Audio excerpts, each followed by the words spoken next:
আমি বলি আমাদের আমাদের কোন মিডিয়া কোথায় কি অপপ্রচার করতেছে এটা ওই দেশের বিষয়, এটা আমাদের বিষয় না। আমরা কি প্রচার করতেছি এটা হচ্ছে বড় বিষয়। আমাদেরকে আজকে প্রধান উপদেষ্টা মহোদয় ডেকেছেন, আমরা বিভিন্ন সম্প্রদায়ের লোক সেখানে উপস্থিত ছিলাম। খুবই শান্তিপূর্ণ এবং আন্তরিকভাবে দীর্ঘক্ষণ আলোচনা হয়েছে। এতক্ষণ যে সময় দেবেন আমরা ভাবতে পারিনি।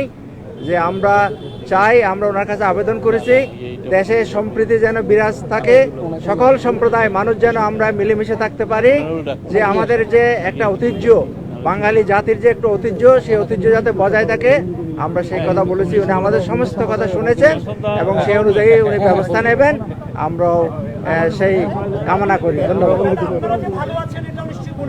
আমরা অবশ্যই বলেছি আমরা ভালো আছি, বাংলাদেশে ভালো আছেন তো? আমরা বাংলাদেশে ভালো আছি, আমাদের কোনো সমস্যা নাই। আমরা বলেছি যেখানে যেখানে সমস্যা ছিল আমরা সেটা উল্লেখ করেছি, ওনাকে জানিয়েছি। এইটা আমি বলি আমাদের আমাদের কোন মিডিয়া কোথায় কি অপপ্রচার করতেছে এটা ওই দেশের বিষয়, এটা আমাদের বিষয় না। আমরা কি প্রচার করতেছি এটা হচ্ছে বড় বিষয়।